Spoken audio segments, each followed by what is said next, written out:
Olá! Hoje eu vou falar sobre a emissão da nota fiscal de serviço de construção civil.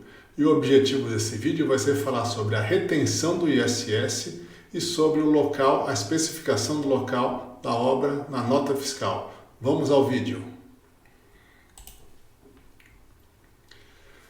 Então vamos ver o que o prestador de serviço deve informar quanto à retenção do ISS na nota fiscal. Primeiro ponto que eu gostaria de comentar se o tomador de serviço for uma pessoa jurídica, o prestador de serviço deve indicar que o ISS deve ser retido pelo tomador. Então vamos especificar, vamos falar um pouquinho aqui da pessoa jurídica. Na Lei Complementar 116, lá já trata que a pessoa jurídica, quando contrata o serviço de construção civil, ela fica responsável pelo recolhimento do imposto. Tá? Então aqui eu estou já especificando a pessoa jurídica, é um caso já definido na Lei Complementar 116, que os municípios não podem fugir dessa regra geral. Todos têm que respeitar essa regra geral definida pela Lei Complementar 116. Então eu estou dando alerta o quê? O prestador de serviço, quando vai emitir a nota para uma pessoa jurídica que tomou o serviço de construção civil, ele deve indicar na nota fiscal que o ISS vai ser retido. E esse retido significa o quê? Que o tomador de serviço vai recolher esse imposto. Essa é a primeira observação quanto à nota fiscal. A segunda observação quanto à retenção do ISS vai ser quanto ao responsável tributário. Cada município vai ter uma definição na lei própria dele, na lei ordinária dele, na lei do ISS do município. Lá ela vai estar livre para colocar qualquer responsável, vai ter que especificar na lei. Desde que ele tenha vínculo com o fato gerador, a lei municipal vai poder criar esse responsável, que é o sujeito passivo. Nós temos um vídeo também falando de sujeito passivo no nosso canal. Falando do sujeito passivo é o contribuinte e o responsável. Então, no caso aqui de substituição tributária, o município pode estipular uma outra pessoa sem ser o contribuinte para ficar responsável pelo pagamento do imposto. Tá? Então aí fica uma observação, eu coloquei só, que é para lembrar que no município, então, vai ter que verificar o que o município fala. Talvez ele trate também que a pessoa física também deve ser responsável pelo esse recolhimento do ISS. Tá? Então aí tem que ficar observação nesse ponto. No primeiro ponto já coloquei pessoa jurídica, porque a Lei Complementar 116 já define que é ela que tem que fazer o recolhimento do ISS. Então o prestador de serviço deve ficar atento com a legislação tributária do município onde a obra foi executada, tá? Para saber a parte de responsável, para saber o que ele vai ter que colocar na nota fiscal. Tá? Esse é o primeiro ponto da retenção do ISS. Vamos ao segundo ponto, que o prestador deve informar no campo de discriminação de serviço, naquele campo que é aberto para ele digitar, ou para ele, se for nota manual ainda, que ele escreva nesse campo da discriminação de serviço. Eu coloquei uma primeira observação aqui: se o prestador de serviço for optante do Simples Nacional, o que ele vai ter que informar? Então, se ele for optante, ele deve informar, além de todos os itens obrigatórios na nota, ele deve informar também a alíquota efetiva do ISS que estaria sujeito no mês anterior ao da prestação. Como que funciona no Simples Nacional?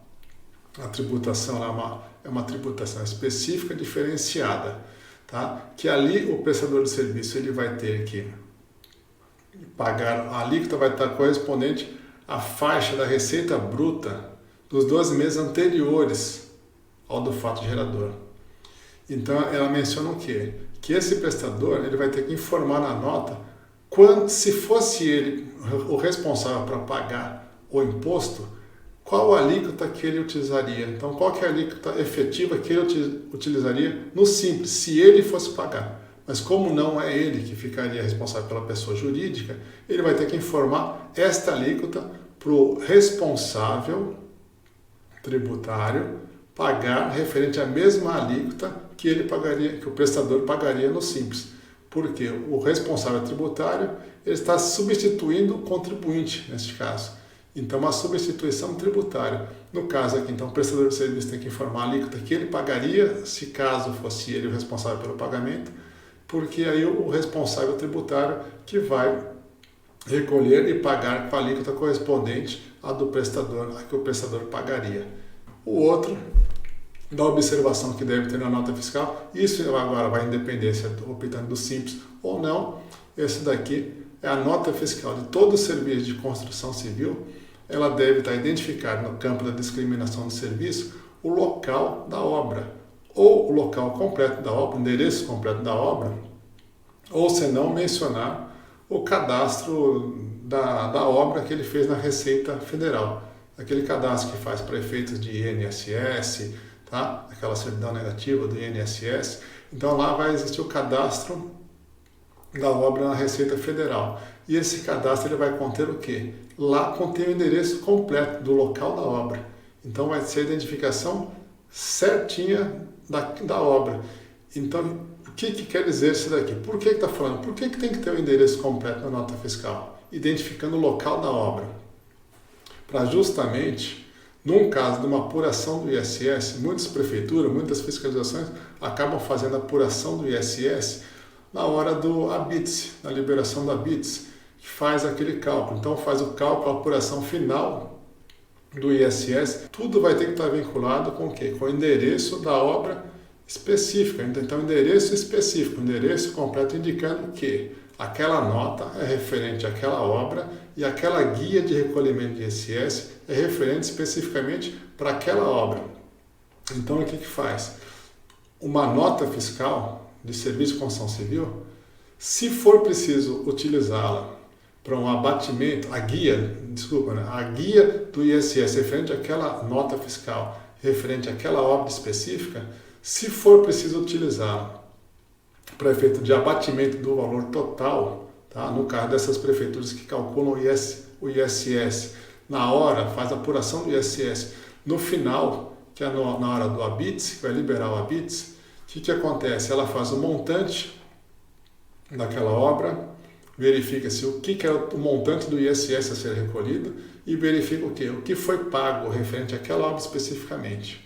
Tá? Então, se for, por exemplo, 100 mil de ISS e a pessoa pagou referente 100 mil de ISS com as guias, tá?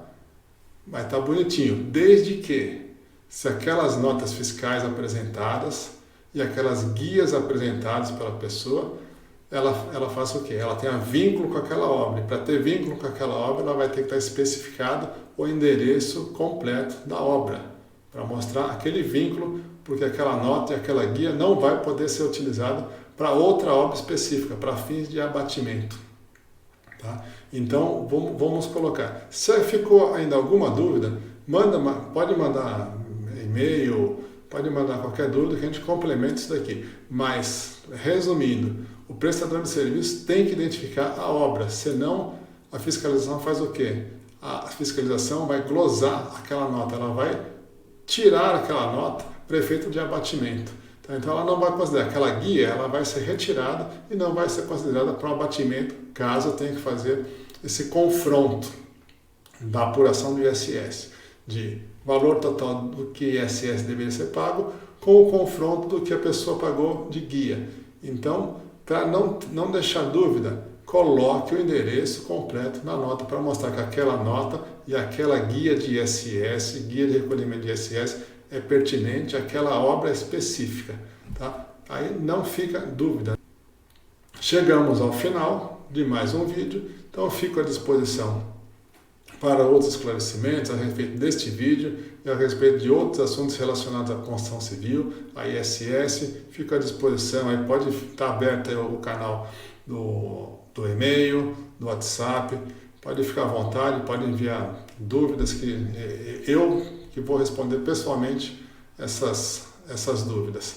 E eu convido vocês para visitar o nosso canal e assistir outros vídeos relacionados à construção civil e ISS. Fico à disposição de vocês. Até mais.